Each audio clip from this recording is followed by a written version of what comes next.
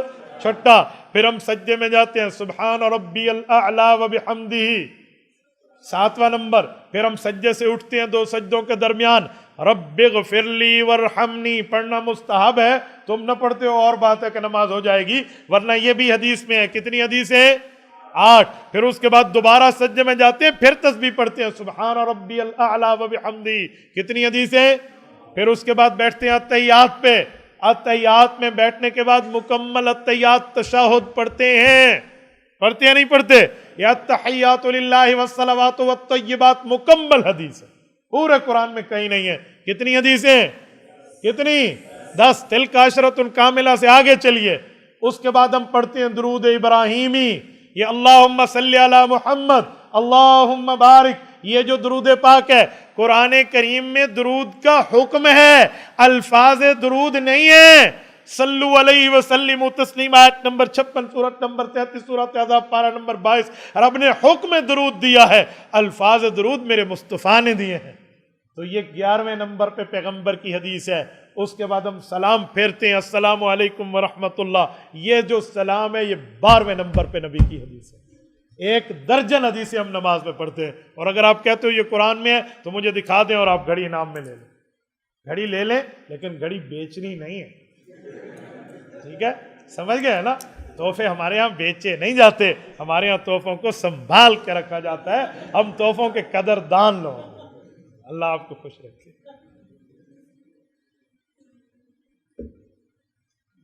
تو ہم نماز میں ابتدا پیغمبر کی حدیث سے کرتے ہیں، انتہا پیغمبر کی حدیث پہ کرتے ہیں. سبحانک اللہم سے شروع ہے، السلام پہ ختم ہے، وہ بھی حدیث ہے، یہ بھی حدیث ہے.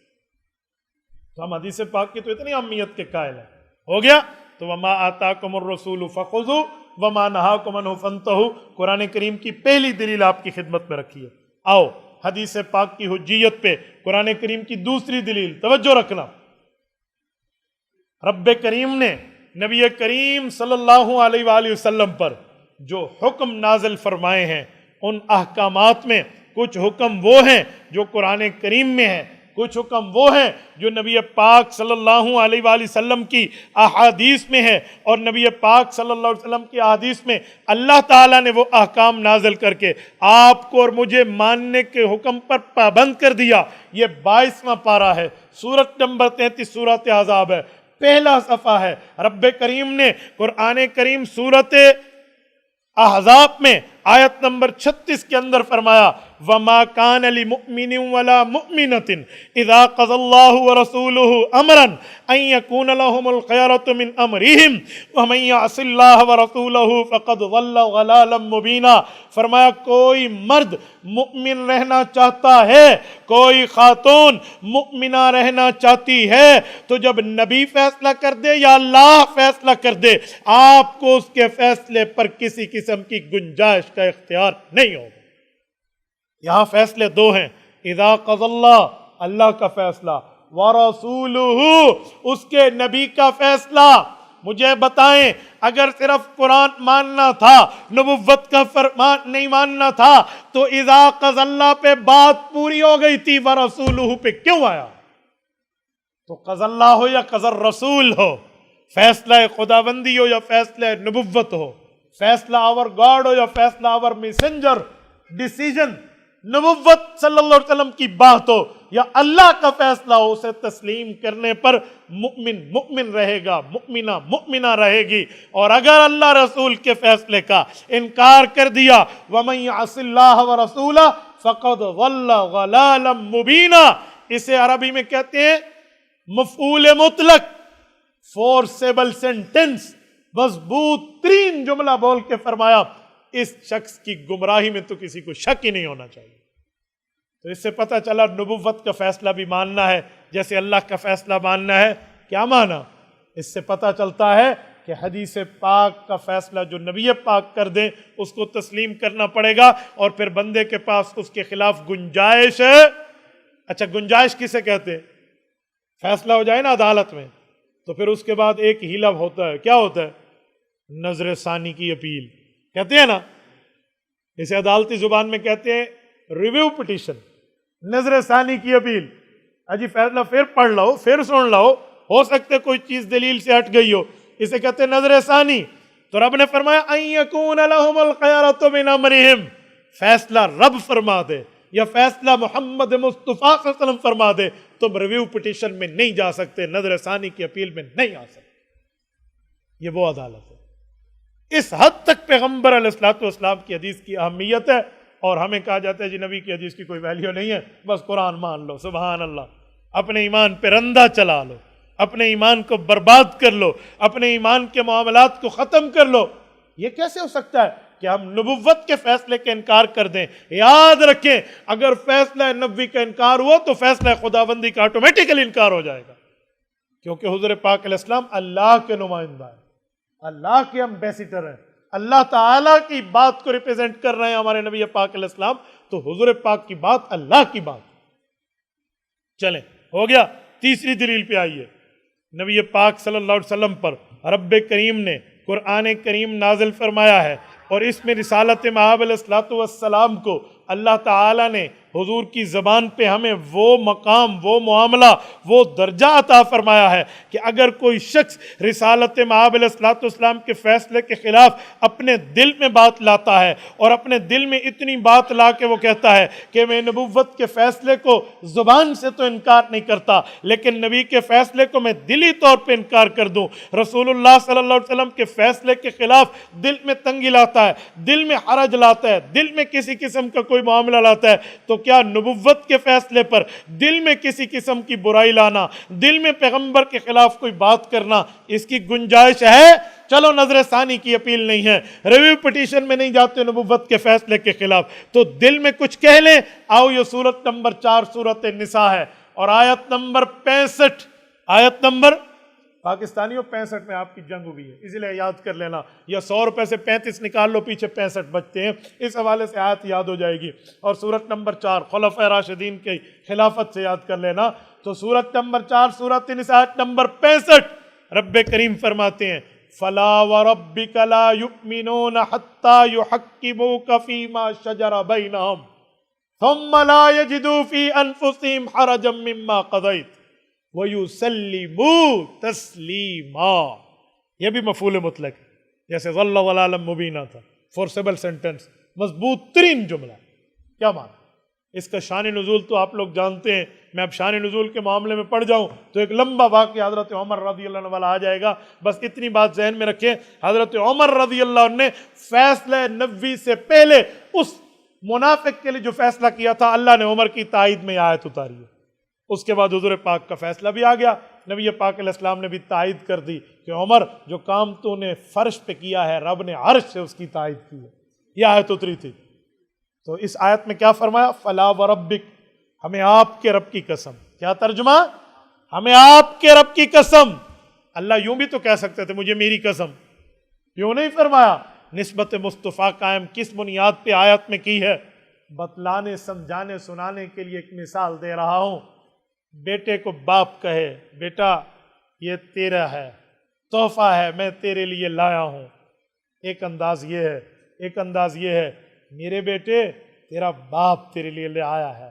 اس سے کیا پتا چلا کہ یار اس تحفے کی قدر کر، اس میں تیرے اور تیرے ابو کی ابوت اور ولدیت کا تعلق ہے۔ فرمایا فلا وربک، محبوب مصطفیٰ ہمیں آپ کے رب کی قسم، یعنی اللہ نے اپنی قسم لی، اللہ نے اپنی ذات کو اپنی ذات سے الگ کر کے حضور کی طرف نسبت کر کے قسم کھائی ہے۔ یہاں اردو کا دامن بند ہو جاتا ہے، اردو کا دامن سمٹ جاتا ہے کہ ہم فلا وربک کو آسان الفاظ میں تعبیر کر پائیں۔ جو عربی کا ذوق رکھتا ہے نا وہ سمجھ سکتا ہے کہ فلا وربک میں کتنی محبت کی چاشنی موجود ہے۔ لا یؤمنون، کیا ترجمہ؟ کافر رہیں گے وہ لوگ۔ لا یؤمنون کا کیا معنی؟ ایمان والے نہیں ہوں گے نا، یعنی وہ کافر ہو جائیں گے۔ کون؟ حتی یحکی، فلا وربک لا یؤمنون حتی یحکموک فیما شجر بینہم، جو آپ کو اپنے معاملات میں جسٹس اور قاضی اور چیف جسٹس، قاضی القضات اور جج نہ مانے، آپ کو نہ مانے، کافر ہیں۔ لا یؤمنون استمرار تجددی ہے، فعل حال جاری۔ انگلش میں اس سینٹینس کو آپ پڑھیں تو کہتے ہیں کنٹینیوسلی، مضارع مسلسل چلتے ہوئے، لا یؤمنون، بھائی مان رہیں گے ہمیشہ تک۔ کون؟ حتی یحکموک، ان کا ایمان تب معتبر ہوگا جب آپ کے فیصلے کو مانے. کس میں؟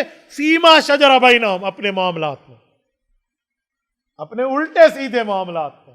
آپ کہیں گے الٹے کا ترجمہ کہاں سے کیا؟ لفظ شجر ہے. شجر کسے کہتے ہیں؟ درخت کو.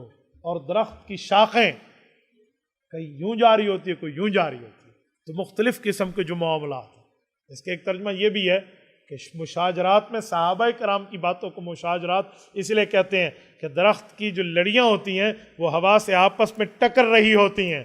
دور والا سمجھتا ہے لڑ رہی ہیں، لڑ نہیں رہی، یہ آپس میں محبت کی وجہ سے ٹکری ہوئی ہیں. تو ان کے مشاجرات پر بھی ایک دلیل لفظ شجر سے بنتی ہے، لیکن اس کا عنوان مشاجرات صحابہ سے ہے، حجیت حدیث سے نہیں ہے، اس لیے میں نے آپ کو صرف اس کا ٹچ دیا ہے. ٹھیک ہے، دلیل والا ٹچ دیا ہے، آپ سمجھ گئے اسلامک ٹچ. چلو، فیما شجر بینہم، اپنے معاملات میں آپ سے فیصلہ نہ کرائیں. اور اگلا جملہ ثم لا یجدوا فی انفسہم حرجا. آپ نحو کے طالب علم، آپ جانتے ہیں حرجن پہ دو زبریں ہیں، اسے کہتے ہیں تنوین تنکیر. کیا معنی؟ نکرہ. اور ہمارے مولویوں کی زبان میں نکرہ عموم پہ دلالت کرتا ہے. ہاں، تو میں آسان ترجمہ میں کہوں، نکرہ کا معنی ہے ہر بندہ، حرجن ہر قسم کا اعتراض. لا یجدوا فی انفسہم، اپنے دل میں بھی آپ کے خلاف کسی قسم کا اعتراض نہیں لا سکتے. حرجن فی انفسہم، اپنے دلوں میں بھی. زبان سے تو پیغمبر کے فیصلے کے خلاف ریویو پٹیشن میں جانا اپنی جگہ، یہاں بھی نہیں کر سکتے. تو کیا کریں؟ مما قضیت ویسلموا تسلیما، جو آپ نے فیصلہ کیا اسے انہیں تسلیم کرنا پڑے گا. 100%، 100% تسلیم کرنا ہوگا. اس وقت جا کر یہ مؤمن بنیں گے، ورنہ لا یؤمنون. نبوت کے فیصلے کی تو اتنی اہمیت ہے. نبی پاک صلی اللہ علیہ وسلم کے معاملات کی تو اس حد تک رب کریم نے مقامات نبوت کی زبان کے قرآن کریم میں بیان کر دیے ہیں، جس سے آپ کو اور مجھے سمجھ لینا چاہیے کہ نبوت کے معاملات کیا ہیں. آؤ میں چوتھی دلیل نبی پاک علیہ السلام کی فرمان کی حجیت پہ پیش کرنے لگا ہوں. بہت آسان، بہت ایزی. دوسرا پارہ، سورت نمبر 2، سورت البقرہ کی پہلی آیت. سورت البقرہ میں دوسرے پارے کی پہلی آیت، پہلا لفظ شروع ہو رہا ہے سَيَقُولُ السُّفَهَاءُ مِنَ النَّاسِ مَا وَلَّاهُمْ عَنْ قِبْلَتِهِمُ الَّتِي كَانُوا عَلَيْهَا قُلْ لِلَّهِ الْمَشْرِقُ وَالْمَغْرِبُ يَهْدِي مَن يَشَاءُ إِلَىٰ صِرَاطٍ مُسْتَقِيمٍ. یہ آیت کیا بتاتی ہے؟ یہ حجیت حدیث پر کیسے دلالت کر رہی ہے؟ حجیت حدیث پر یہ آیت مشیر کیسے ہے، مستدل کیسے ہے؟ توجہ رکھنا، لمبا واقعہ ہے، میں صرف اشارے دینے لگا ہوں. تحویل قبلہ، چینجنگ ڈائریکشن آف قبلہ، جو قبلے کی سائیڈ بدلی گئی تھی. اس وقت ہم وطن عزیز ملک کے پاکستان میں بیٹھے ہیں، اللہ اس کی حفاظت کرے. اس وقت بیت المقدس اس طرف ہے جہاں ہمارا شمال بنتا ہے، یعنی اس طرف منہ کر کے 17 مہینے حضور پاک نے نمازیں پڑھی ہیں مدینہ طیبہ میں. اور نبوت کی چاہت تھی قبلہ یہ بن جائے بیت اللہ، جہاں ہمارا محراب نظر آ رہا ہے. رب کریم نے ایک دن حکم اتار دیا، فولی وجہ کا شطر المسجد الحرام. دوران نماز حکم آیا، آپ علیہ السلام نے ڈائریکشن چینج فرما لی، طرف بدل دی، سائیڈ تبدیل فرما لی، صحابہ نے بھی بدل لی، نماز ہو گئی. اب معاملہ کیا ہے؟ اس سے حجیت حدیث کیسے واضح ہے؟ لوگوں نے اعتراض کرنا شروع کر دیا، جی پہلا قبلہ کوئی غلط تھا، پہلے قبلے پہ تم تھے وہ غلط تھا، اب قبلہ چینج کر دیا، اس میں کیا نقصان تھا؟ تو رب نے حکیمانہ جواب دیا، فرمایا سَيَقُولُ السُّفَهَاءُ مِنَ النَّاسِ. محبوب مصطفیٰ، بے وقوفوں کے اعتراض آئیں گے. صفحاء، صفی ان کی جمع ہے. صفی کہتے ہیں اسٹوپڈ پرسن، بے وقوف آدمی. مجنون، کملا تے یملا، ٹھیک ہے، یملا یملا ہو، یا بہت سے ہوں تو یملاؤن، ہاں نا. تو جتنے صفحاء ہوں گے نا، یہ سارے پاگل، بے وقوف، اجدڑ، دماغ سے فارغ، یا اپر چیمبر جس کا فارغ، ٹھیک ہے، جس کا دماغ فارغ ہو، تو اس کو کوئی سمجھنا ہے، جتنا بھی سمجھائیں. تو ایسوں کے اعتراضات آتے ہیں، یہ آئیں گے اور کیا کہیں گے؟ ما واللہ من قبلتہم التی کانوا علیہا. پرانے پہ کیا مسئلہ تھا، ادھر سے منہ کیوں بدلا؟ یہ لوگ کہیں گے. محبوب ہم اعلان کر دیں، قل للہ المشرق والمغرب. یہدی من یشاء الی صراط مستقیم.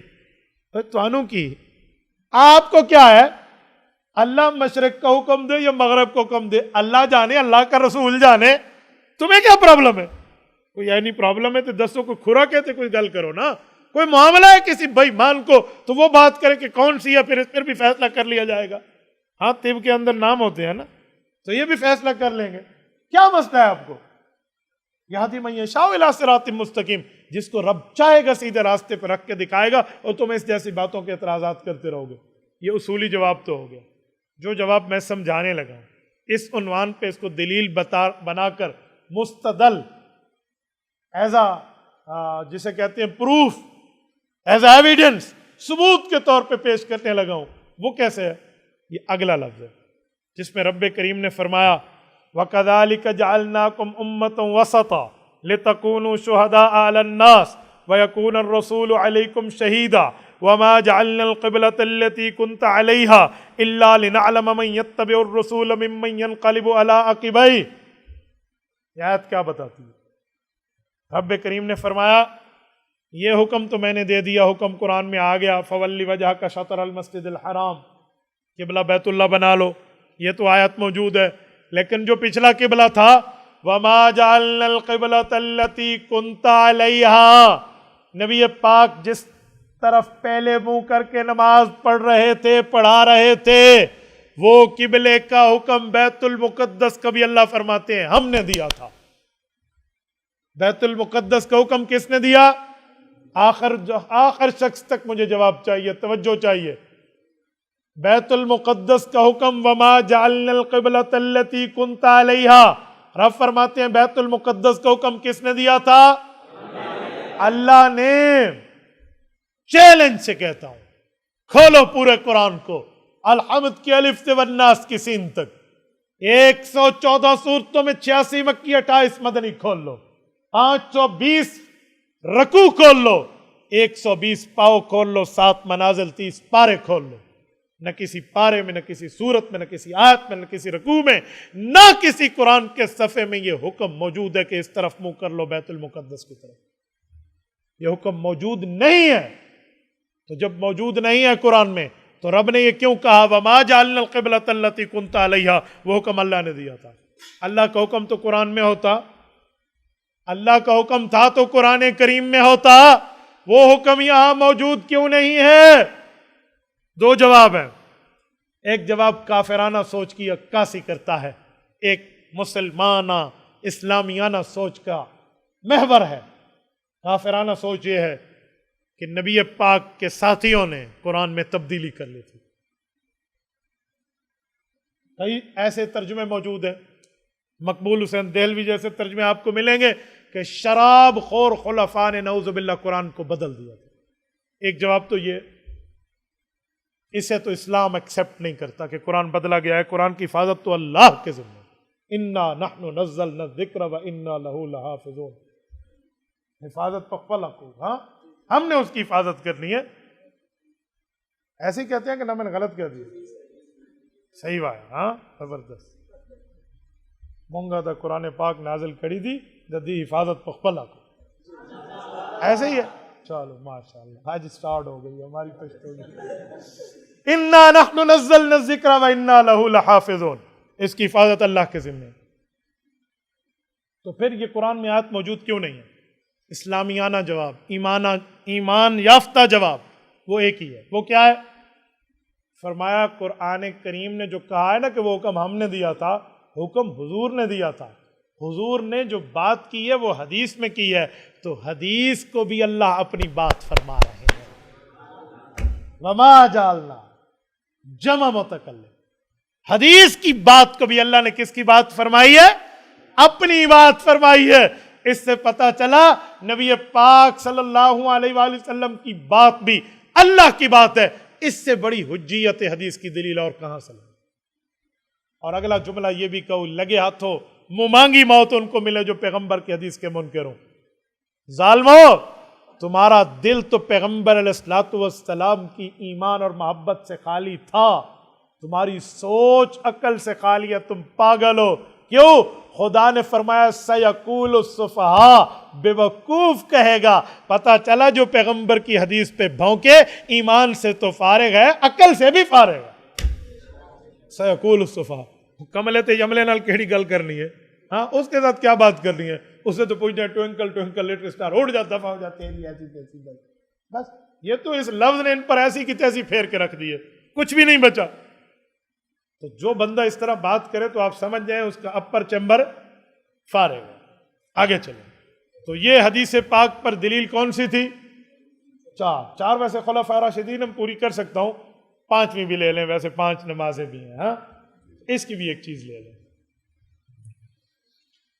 سورۃ نجم آیت نمبر 1 2 3 4، پارہ نمبر کون سا ہے سورۃ نجم؟ حافظ ہو؟ اللہ حافظ ہو؟ حافظ ہے، ماشاء اللہ۔ پارہ نمبر 27۔ رمضان قریب ہے نا، اس وقت حافظوں کو منزل اپ ڈیٹ کرتے ہیں ہر سال رمضان میں۔ یہ حافظ بنو، مزے مزے سے قرآن پڑھو، تاکہ جو قیامت میں درجہ ملنا ہے نا اس میں لفظ موجود ہے۔ درجہ اس حافظ کو ملے گا جس کو اللہ فرمائیں گے ورتقے، جنت میں درجے پہ چڑھ، کما کنت ترتل فی الدنیا، جیسے دنیا میں ٹھہر ٹھہر کے پڑھا کرتا تھا۔ حافظ گرینڈر اور حافظ جوسر نہ بن، ٹھیک ہے؟ کوئی حافظ گرینڈر اور حافظ جوسر ہوتے ہیں، یعلمون تعلمون ہی سمجھ آتے ہیں، درمیان والا پتہ ہی کون کی پڑھ رہا ہے، یعلمون تعلمون، اللہ اکبر، بس ایسے نہ بنو، ٹھیک ہے؟ کما کنت ترتل فی الدنیا۔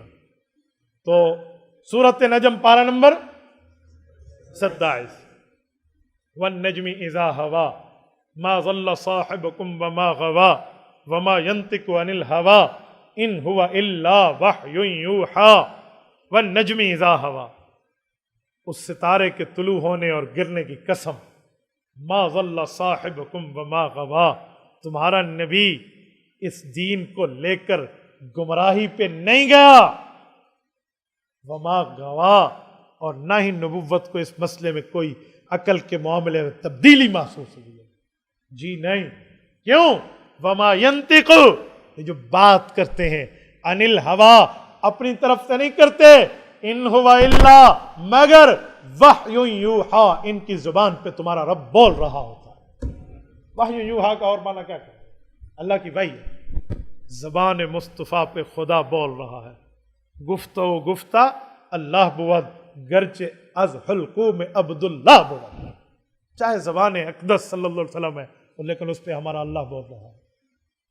تو نبی پاک صلی اللہ علیہ وآلہ وسلم کی بات کے اوپر رب کریم نے اس سے بڑھ کے اور کیا مہر تصدیق لگانی ہے کہ وما ینطق عن الہوا، اپنی مرضی سے نہیں بولتے، اللہ کے فضل سے بولتے ہیں، اللہ کی خواہش سے بولتے ہیں، اللہ کی چاہت سے بولتے ہیں، اللہ کی تائید سے بولتے ہیں۔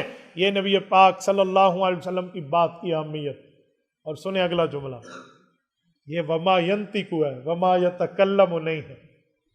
میں تشریح کرنے لگا ہوں اساویل شریعت کو سامنے رکھ کے، غلط ہو تو شر شیطان کی طرف سے، ٹھیک ہے تو اللہ پاک قبول فرمائے۔ وما ینطق، ینطق ہے، نطق ہے، یتکلم نہیں ہے، کلام نہیں ہے۔ ایک نطق ہوتی ہے، ایک کلام ہوتی ہے۔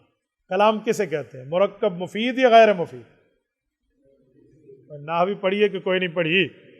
ہاں بولیے، ہمارے سرگودا میں نحو پڑھائی جاتی ہے۔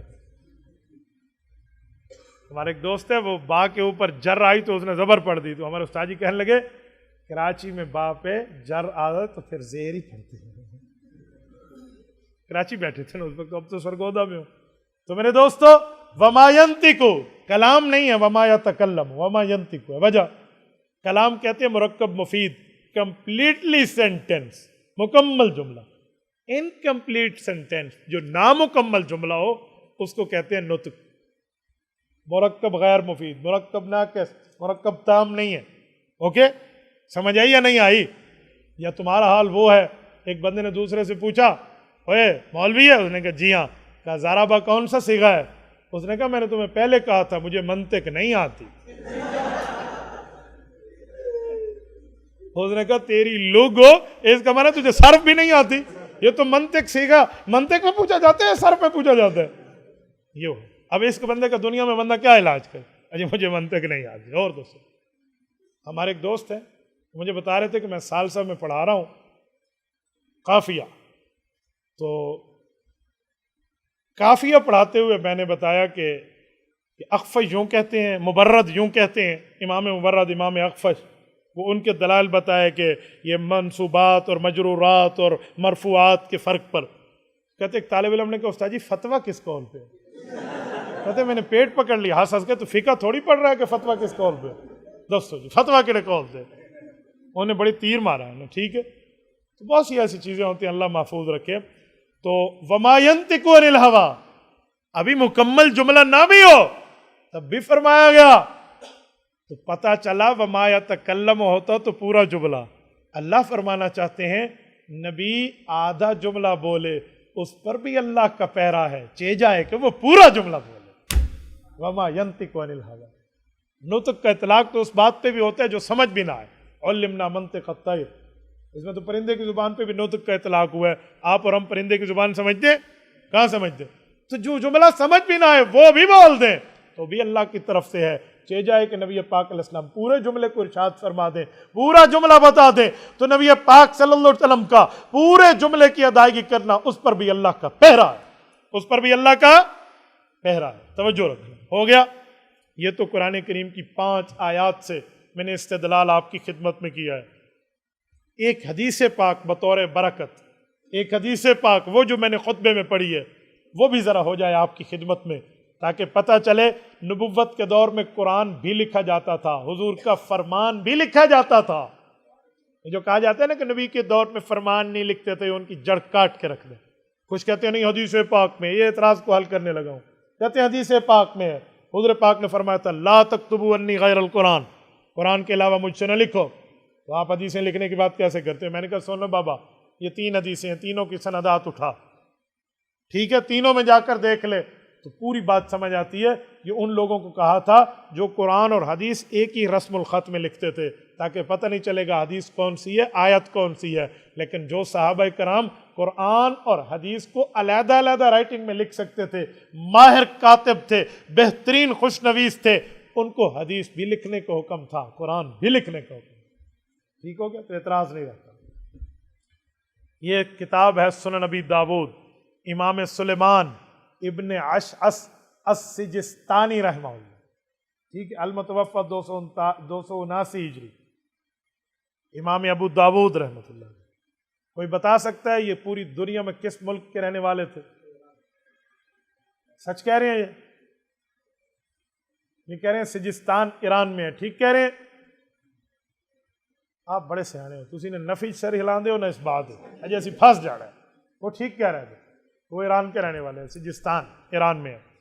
تو امام ابو داود سلیمان بن اشعث السجستانی رحمہ اللہ سنن ابی داود میں جلد نمبر 2 میں کتاب العلم میں باب کتابت العلم میں فرما رہے ہیں، ٹھیک ہو گیا؟ حضرت عبداللہ ابن عمر ابن عاص فرماتے ہیں کل شیء اسمعہ من رسول اللہ اکتبہ، حضور پاک صلی اللہ علیہ وسلم سے جو بات سنتا، جو حدیث سنتا، لکھ لے، جو بھی حدیث ہوتی۔ فنہتنی قریش کے اجلہ صحابہ نے، بڑے بڑے صحابہ نے مجھے روکا، اتکتب کل شیء، ہر چیز لکھ رہا ہے؟ میں نے کہا جی ہاں۔ کہ رسول اللہ بشر یتکلم فی الغضب والرضا، نبی پاک علیہ السلام کبھی بائی نیچر، کبھی بطور فطرت انسانی مزاح بھی فرماتے ہیں، غصہ بھی کرتے ہیں، تنبیہ بھی فرماتے ہیں۔ تو ہر بات کو لکھ رہا ہے، تو میں نے کہا پھر کیا کروں؟ میں تو ہر بات لکھ رہا ہوں۔ فرمایا ہر بات نہ لکھ، صرف حدیث پاک مسائل والی لکھ، بس۔ کہتے ہیں فَأَمْسَكْتُ عَنِ الْكِتَابِ، میں لکھنے سے رک گیا۔ نبی پاک پر یہ بات پہنچی، حضور پاک نے بلایا، فرمایا اکتب، عبداللہ لکھنا شروع کرو، یوں نہ کہو مزاح میں ہے، غصے میں ہے، پیار میں ہے، تنبیہ میں ہے، زجر و توبیخ میں ہے، یوں کیوں لکھوں، یہ کیوں لکھوں؟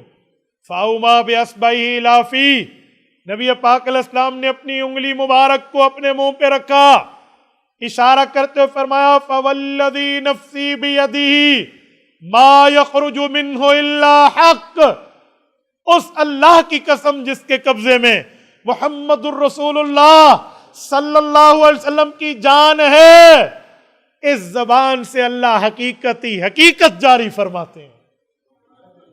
تو میرے نبی پاک صلی اللہ علیہ وسلم کی زبان پہ پہرا میرے اللہ کا، کس کا ہے؟ اللہ کا ہے۔ تو رب کریم نے نبی کریم صلی اللہ علیہ وآلہ وسلم کے فرمان کی زبان والے معاملات پر بھی پہرا نبوی رکھا۔ ٹھیک ہو گیا؟ تو اس لیے شریعت میں نبوت کے فرمان کی اہمیت ہے، حیثیت ہے، ویلیو ہے، تبھی تو یہ بات مانی گئی ہے، تبھی تو تسلیم کی گئی ہے۔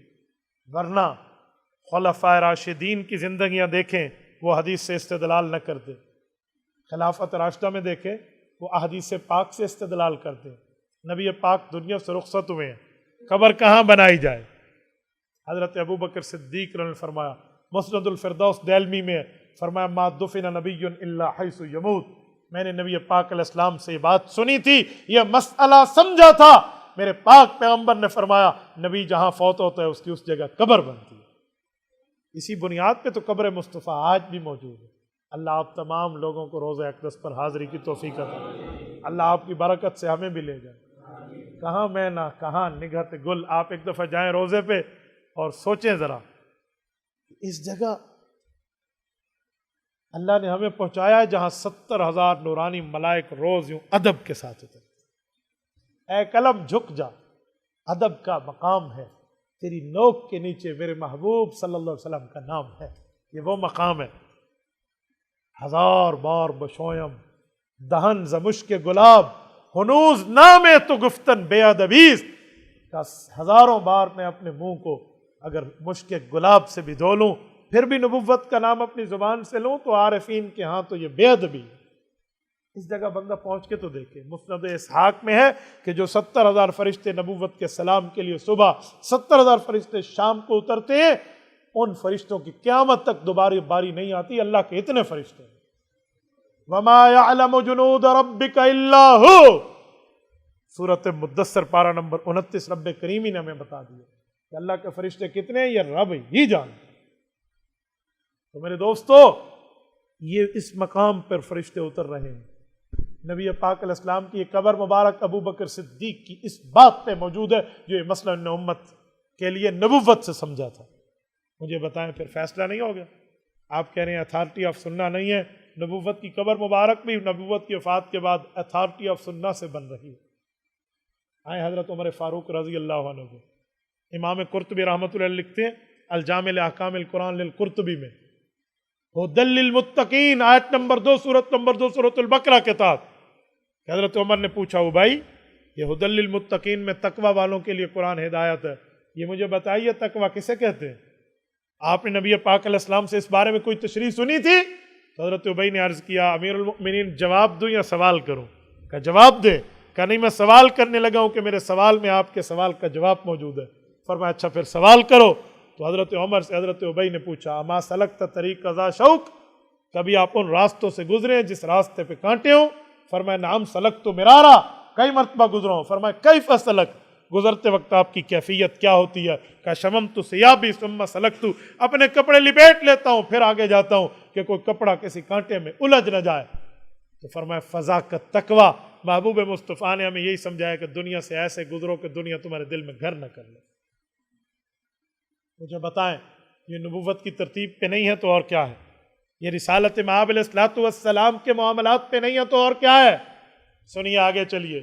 خلیفہ راشد، خلیفہ سوم حضرت عثمان ذو النورین رضی اللہ عنہ، امام بخاری صحیح بخاری میں فرماتے ہیں ان التعزین الثانی یوم الجمعہ امرہ عثمان حین کثر اہل المسجد، فرمایا نبوت کے دور میں جمعہ کی اذان ایک تھی، مسجد میں تعداد نمازیوں کی بڑی دور حضرت عثمان غنی کا تھا۔ حضرت عثمان نے فرمایا جمعہ کی دوسری اذان شروع کی جائے۔ جمعہ کی دوسری اذان شروع ہو گئی، زہرا پہ بھی اذان آتی، مسجد نبوی میں بھی اذان آتی۔ اس پر تمام پیغمبر کے صحابہ، تمام اہل بیت کا اجماع اور اتفاق موجود ہے، پوری امت کے 1400 سال کا عملی تبارس اور تواتر موجود ہے، آج تک چلا آ رہا ہے۔ حضرت عثمان غنی نے یہ مسئلہ نبوت سے سمجھا تھا نا کہ جمعہ کی اذان کی ترتیب میں جس وقت مجمع بڑھ گیا، دور دور تک لوگ مشاغل میں پہنچ گئے، اب ان کو اگر جمعہ کی اسی اذان پہ بلا لیا جائے تو قرآن کہتے ہیں من یوم الجمعہ اذا نودی للصلاۃ من یوم الجمعۃ فاسعوا الی ذکر اللہ وذروا البیع، کاروبار چھوڑ دیں۔ اب وہ کاروبار نہیں چھوڑیں گے تو پھر تو گناہگار ہوں گے، اسی لیے بہتر ہے کہ پہلی اذان دلا دی جائے تاکہ لوگ کاروبار کو بند کر کے جمعہ کی تیاری کر لیں، دوسری اذان آئے تو جمعہ کی جگہ پہ موجود ہو تاکہ گناہگار نہ ہو۔ یہ بات حضرت عثمان نے رسول اللہ سے سمجھی تھی تبھی شروع کرائی۔ یہ بھی تو حجیت حدیث پر بہت بڑی دلیل ہے کہ جس کو پیغمبر سے سمجھا اس کو رائج کیا، سرکاری طور پہ حکم بنا کے نافذ فرما دیا۔ اور میرے دوستو، کوئی کہے یہ دوسری اذان تو سنت عثمانی ہے، میں کہتا ہوں سنت عثمانی بھی ہے، سنت رسول بھی ہے۔ سنت عثمانی سے پہلے سنت رسول ہے۔ کیوں؟ علیکم بسنتی وسنت الخلفاء الراشدین المہدیین، فرمایا میری بات بھی سنت، ابو بکر عمر عثمان کا فیصلہ بھی سنت، یہ نبوت نے فرمایا تو یہ سنت رسول بھی ہے۔ آگے آئے سیدنا علی المرتضی رضی اللہ تعالیٰ عنہ کرم اللہ وجہہ، نام ہی کافی ہے حضرت علی المرتضی کا۔ حضرت علی المرتضی خلیفہ چہارم، داماد پیغمبر، شاگرد رسول، امت کے چوتھے نمبر پہ امام، لیڈر، مقتدی، قائد، کیا ارشاد فرماتے ہیں؟ فرمایا میں نے اللہ کے رسول سے پوچھا ان نزل بنا امر فلیس فیہ بیان امر ولا نہی فماذا تأمرنا یا فما تأمرنا۔ معجم الاوسط للطبرانی میں امام طبرانی رحمہ اللہ نے اس کو جگہ دی ہے حدیث پاک کو، خود حضرت علی اس کے راوی ہیں۔ یا رسول اللہ آپ دنیا سے چلے جائیں، کوئی ایسا مسئلہ درپیش ہو جائے جس میں آپ کی منع بھی نہ ہو، آپ کا حکم بھی نہ ہو، کیا کریں؟ فرمایا تشاورون العابدین والفقہاء، فقہا سے مشورہ کر لینا۔ یہ فقہا سے مشورہ حجیت حدیث کی بنیاد پہ ہے، تبھی تو حضرت علی نے یہ حدیث سنائی ہے۔ اسی لیے تو امام سرخسی نے مبسوط کا جو مقدمہ شروع کیا ہے اس میں لفظ فرمایا کہ پہلے انبیاء آتے تھے، امت کو ڈراتے تھے، جہنم سے خوشخبری دیتے تھے، جنت کی۔ اب حضور خاتم الانبیاء ہیں، حضور کے بعد انبیاء نہیں فقہاء آئیں گے۔ الحمدللہ الذی جعل ولایت الانذار للفقہاء بعد الانبیاء، کہ اللہ نے یہ ولایت جو انبیاء کی تھی امت کے لیے انذار کے معاملات کی، وہ ترتیب اللہ نے فقہاء کے ذمہ لگائی ہے۔ یہ حجیت حدیث پہ فقہاء کے استدلالات ہیں۔ اگر حجیت حدیث نہ ہوتی تو قرآن یوں نہ کہتا، فرمان یوں نہ کہتا، خلفاء اربعہ یوں نہ کہتے، امت کے فقہاء یوں نہ کہتے۔ تو ہم اتھارٹی آف سنہ کے قائل ہیں اور نبی پاک صلی اللہ علیہ وسلم کے فرمان کی اہمیت کے قائل ہیں۔ اقول قولی ھذا واستغفر اللہ وآخر دعوانا ان الحمد للہ رب العالمین۔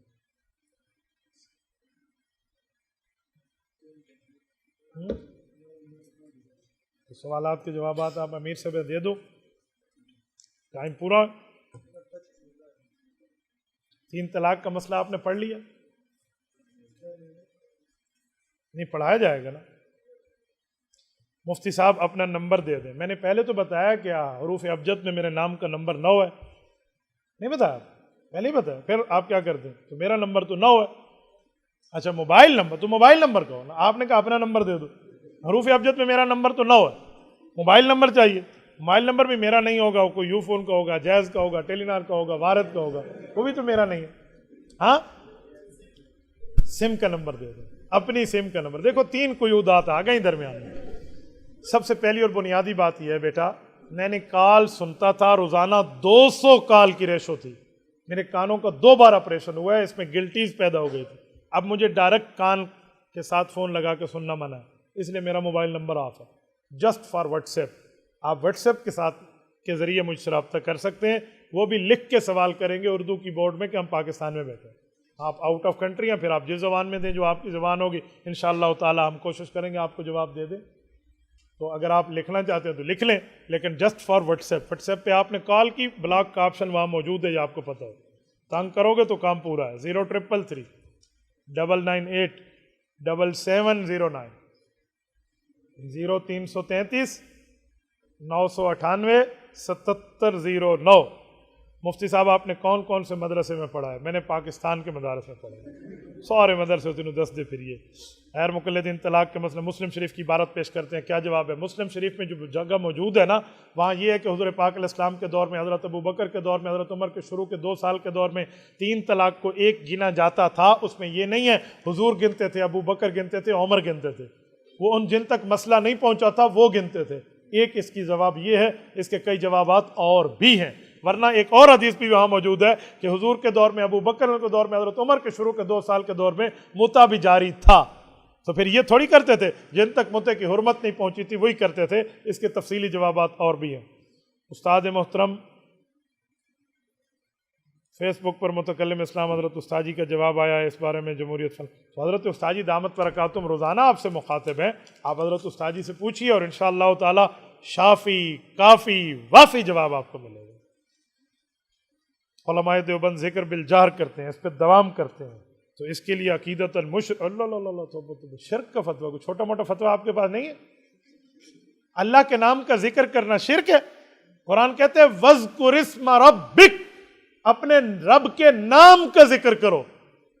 تو نام کا ذکر اللہ اللہ نہیں ہے تو اور کیا ہے؟ کیسی بات کرتے ہو؟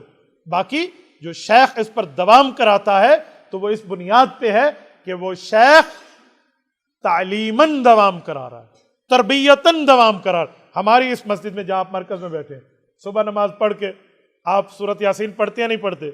اس کے بعد اشراق پڑھ کے تلاوت کر کے نکلتے ہیں. لازمی قرار دیا ہوا ہے لیکن یہ انتظامی ہے. اب کوئی کہے گا کہاں سے ثابت ہے؟ تو بابا آپ کی تربیت کے لیے. تو حنفی، شافی، مالکی، حنبلی کے جیسے معاملات ہیں ویسے چشتی، نقشبندی، سہروردی، قادری کے بھی ہیں. مشاغل صوفیہ بدعت نیست. یہ بات حضرت مولانا رشید احمد گنگوہی رحمہ اللہ کی ہے، پڑھ لینا فتاویٰ کو. نبی پاک نے آمین کی تعلیم دی. دیوبند والے آمین آہستہ کراتے ہیں تو اس بارے میں کیا ہے؟ حضور پاک علیہ الصلوۃ والسلام نے جو آمین کی ہے اونچی آواز میں، وہ زندگی میں ایک ہی مرتبہ ہے. حدیث پاک میں موجود ہے، حضور پاک نے اونچی بھی کہی ہے، آہستہ بھی کہی ہے. پھر اگر آپ کہتے ہو نماز میں آمین اونچی کہیں تو ایک حدیث پاک میں حضور نے فرمایا جس بندے نے آمین کہی نماز میں تو فرشتوں نے بھی آمین کہی.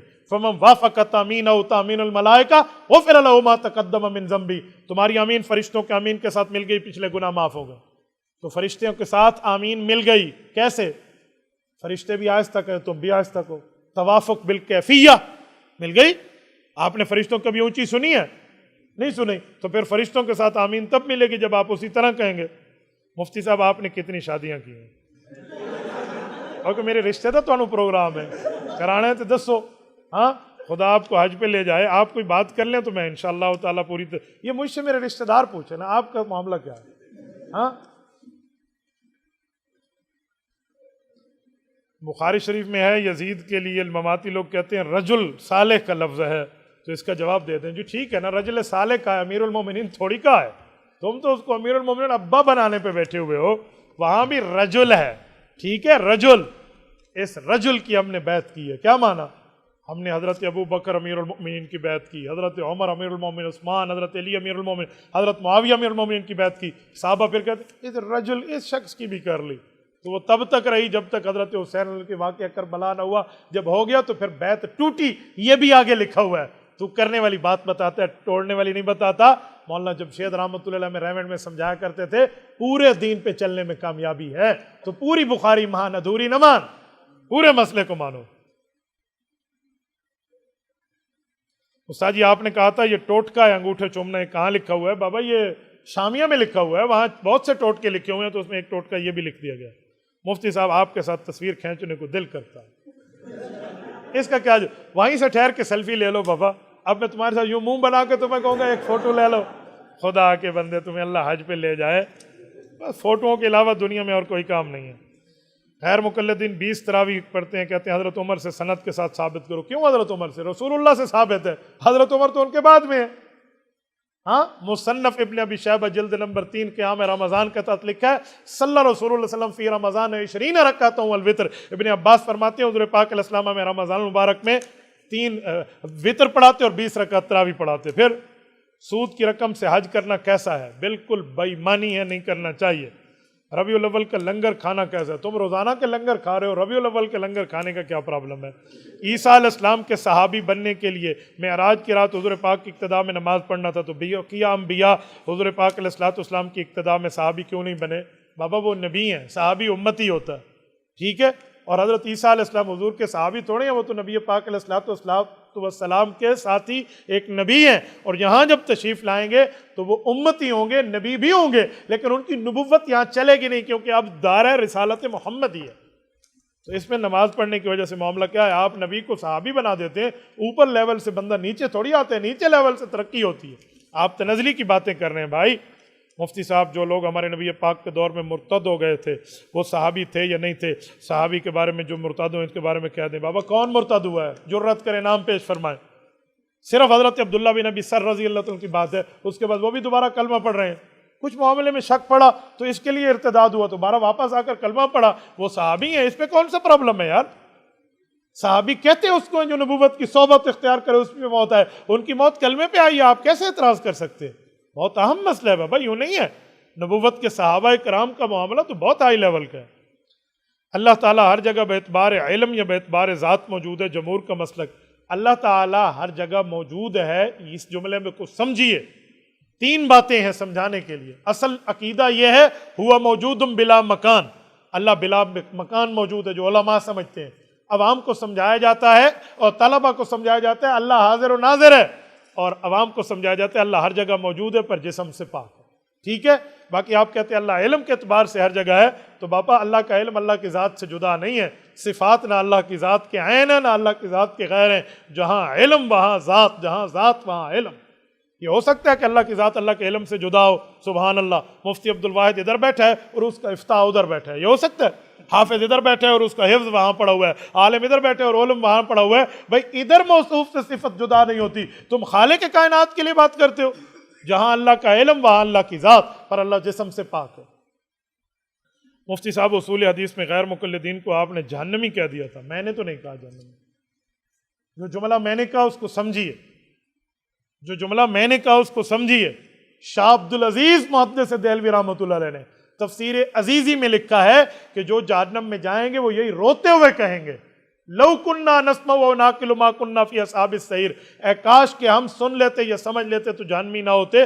سورۃ ملک آیت نمبر 10 میں میں نے کہا سن لینے کا معنی شاہ عبد العزیز نے کیا ہے اتباع تقلید، اور سمجھ لینے کا معنی کیا ہے کیا؟ تقلید، اس کا اجتہاد اور ماہر بننا، تو اس لیے بننا چاہیے۔ یہ شاہ عبد العزیز رحمۃ اللہ کے استدلال میں نے پیش کیا ہے، باقی اللہ تعالیٰ سب کی مغفرت فرمائے۔ کرامت ولی کے اختیار میں ہے؟ جی نہیں، کرامت اللہ کے اختیار میں ہے، لیکن ولی کے ہاتھ پہ ظاہر ہوتی ہے۔ بابا یہ اس طرح کے سوالات حضرت استاد جی خود انشاءاللہ اس کو حل کر دیں گے۔ مفتی صاحب آپ نے فرمایا خاتم الانبیاء، خاتم صیغہ اس میں فاعل فلاں، خاتم ختم کرنے والا مفہوم ہے، میں نے کہاں کہا ہے؟ کس جگہ بات کی؟ اس کو سیاق و سباق کے ساتھ لکھ کے بھیجیں، پوری ترتیب کے ساتھ معنی آ جائے گا بیٹا۔ کسی لفظ کی ایک لغوی معنی کو اٹھا کر آپ بات کریں گے تو پھر تو 9 بندے مسلمان ہوئے تھے حضور کے دور میں۔ کیوں؟ یدخلون فی دین اللہ افواجا، افواج بر وزن اقوال، اقوال جمع قلت ہے، جمع قلت کا اطلاق 9 پہ ہے، پھر کیا کہو گے 9 کو ہوئے ہیں؟ صرفی ناوی اعتراض کے اوپر آپ بیٹھ کے ختم نبوت جیسے اجلہ عقیدے پر بات کریں، ایسے نہیں ہوتا۔ عقائد کا معاملہ اور ہوتے ہیں، یہ چھوٹے موٹے ناوی صرفی مشگافیاں اور ہوتی ہیں۔ وما ینطق عن الہوا سے آپ نے استدلال کیا ہے، یہ استدلال مطلق ہے، احکام شرعی میں ہے۔ اہل سنت کے نزدیک نبی مجتہد ہے کیونکہ اللہ اس کو خطا پہ برقرار نہیں رکھتے، معلوم ہوتا ہے خطا اجتہادی ہو جاتی ہے۔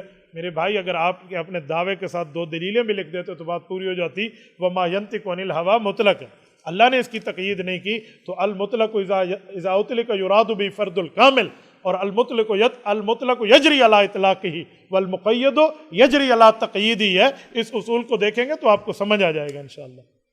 استاد جی اپنے نام کے ساتھ قریشی کیوں لکھتے ہیں؟ میں قریشی صدیقی ہوں، میرے والد محترم شیخ الحدیث حضرت مولانا محمود الحسن قریشی رحمہ اللہ حضرت صدیق اکبر رضی اللہ عنہ کی نسل سے ہیں، غالباً 38ویں 37ویں پوتے بنتے ہیں، تو میری اپنے نام کے ساتھ ہے، اور تو کوئی مسئلہ نہیں۔ اور کچھ چاہیے آپ کو، کچھ شجرہ نسب تو 7 شریف چلے جائیں، آپ کو خواجہ عثمان مروندی رحمہ اللہ کی وہاں دربار پہ پورا شجرہ مل جائے گا۔ اچ شریف چلے جائیے، وہاں بھی آپ کو مل جائے گا۔ یا کوئی اور کال ہے، کوئی اور ہے تو دسو۔ مفتی صاحب میدے کے لیے کوئی وظیفہ بتا دیں، میدہ بہت خراب ہے، ہر نماز کے بعد 3 دفعہ کہا کرو اے اللہ میرے میدے کو درست فرما دے۔ ٹھیک ہے، یہ بہترین وظیفہ ہے۔ باقی ہمارے حکیم صاحب بیٹھے ہوئے ہیں تو انشاءاللہ تعالیٰ ان سے پوچھ لیں، بھائی عبداللہ مجھے بتا رہے تھے یہ حکیم ہے، یہ انشاءاللہ تعالیٰ آپ کا حکمت والا علاج فرما دیں گے۔ استاد جی گھڑی سننی ہی موبائل کا چیلنج نہیں تھا، کسی غریب کو گھڑی ویسے ہی دے دیں۔ گھڑی بیٹا دنیا کی چیز ہے، سبحان اللہ ایک مرتبہ کہہ دو اور 500 سال جنت میں گھوڑا بھاگتا رہے گا، اس کا سایہ ختم نہیں ہوگا۔ جس نے بات کیا نا میں اس کی آخرت کا فائدہ اٹھاتا ہوں، گھڑی کیا لیتے ہو مجھ سے؟ سبحان اللہ، اس کا ثواب تمہیں ہدیہ ہے بھائی۔ اللہ اکبر، ہنستے ہو اللہ کے بندے. ہاں اس نے اپنی گھڑی ہدیہ میں مجھے ساتھ پرچی کے نہیں بھیجی، میری گھڑی لینے کے چکر میں بیٹھا ہوا ہے. بابا میں گھڑی دینے کے لیے تیار ہوں، اس ہدیے کا طریقہ یہ ہے آپ اس طرح کی گھڑی لائیں، وہ مجھے دے دیں، نئی گھڑی میری ہو جائے گی، میری استعمال شدہ گھڑی آپ رکھ لیں، برکت بھی ملے گی. میں قائد ملت اسلامیہ دامت برکاتہم کے پاس گیا، رومال لے کر گیا.